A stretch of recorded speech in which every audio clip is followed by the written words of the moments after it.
அனைவருக்கும் வணக்கம். வாழ்க்கையில் சிறப்பாக இருக்கீங்கன்னு நம்புகிறேன். இன்று மகா சிவராத்திரி. அதை பற்றி சில விஷயங்கள் நான் என் வகுப்பில் கற்றுக்கிட்டேன். அதை உங்கள் கூட பகிர்ந்துக்க விருப்பப்படுறேன். மகா சிவராத்திரி அன்று அதீத பேர் கண் விழித்து இருப்பாங்க. அது முதல்ல நம்ம தெரிஞ்சுக்கணும். கண் விழித்தல் நம்ம உடல் அளவில் கண் விழித்தல் அது ஒரு பட்சம் இருந்தாலும் கூட மனதளவில் என்ன கண் விழித்தல் சேரோன்னு அது ஒன்று யோசிக்கணும். முதல் காலம், இரண்டாவது காலம், மூன்றாவது காலம், நான்காவது காலம்னு இருக்குல்ல, பூஜை செய்வாங்கள்ல, அது கிட்டத்தட்ட ஒரு 4 மணிக்கிட்ட எல்லாம் முடிஞ்சிடும். ஒரு 5 மணியே வச்சுக்கோங்களேன். ஒரு 5 மணி 6 மணி நீங்கள் முழித்திருந்தாலும் எந்த விஷயத்துலேருந்து நீங்கள் விழிப்புணர்வாக ஆகுறீங்க, எந்த விஷயத்துலேருந்து நீங்கள் விழிச்சு வரீங்க, அதுதான். ஒரு உதாரணம் சொல்லட்டுமா? நீங்கள் நேரத்தை அவமதிக்கிற ஆளாக இருந்தீங்கன்னா அதை சரி கட்டுறதுக்கு நீங்கள் அதுலேருந்து ஒரு வளர்ச்சி, அதுலேருந்து நீங்கள் ஒரு முயற்சி, ஒரு தொடர்ச்சி, அதுலேருந்து ஒரு விழிப்புணர்வை நீங்கள் கொண்டு வரலாம்.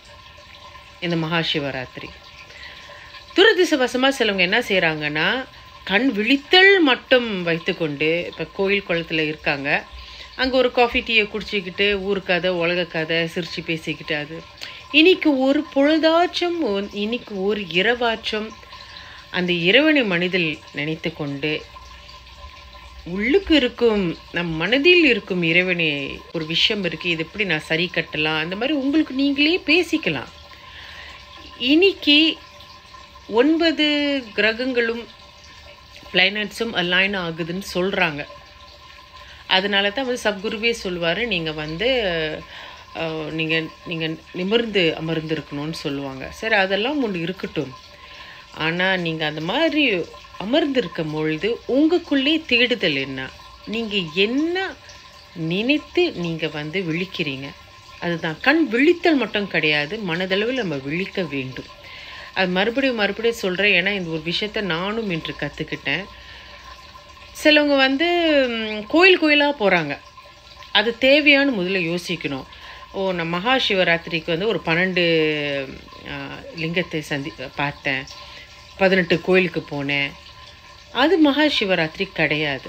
மகா சிவராத்திரி என்பது நீங்கள் ஒரு இடத்தில் அமர்ந்திருந்தாலும் உள்ளுக்கு இருக்கும் இறைவனை நீங்கள் எப்படி யோசிக்கிறீங்க, எப்படி அவரை அணுகுறீங்க, உள்ளுக்குள்ளே நீங்கள் உடல் பொருள் ஆவி இடம் பொருள் ஏவல்னு சொல்லுவாங்களே, எப்படி உங்கள் மனதுக்குள்ளே எப்படி நீங்கள் பயணிக்கிறீங்க, அதெல்லாம் யோசிக்கணும். இந்த மாதிரி பல விஷயங்கள் நான் இன்றைக்கி வகுப்பில் கற்றுக்கிட்டேன்.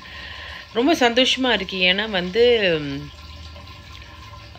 ஒரு கோயிலாக போகிறதுக்கு பதிலாக இருந்த இடத்துல எங்கே இருக்குமோ, வீட்டில் இருக்குமோ, இல்லை ஒரு வகுப்பில் இருக்குமோ, இல்லை ஒரே கோயில் இருக்குமோ, அந்த ஒரே கோயில் இருந்தாலும் சேவனை திருந்த செய்.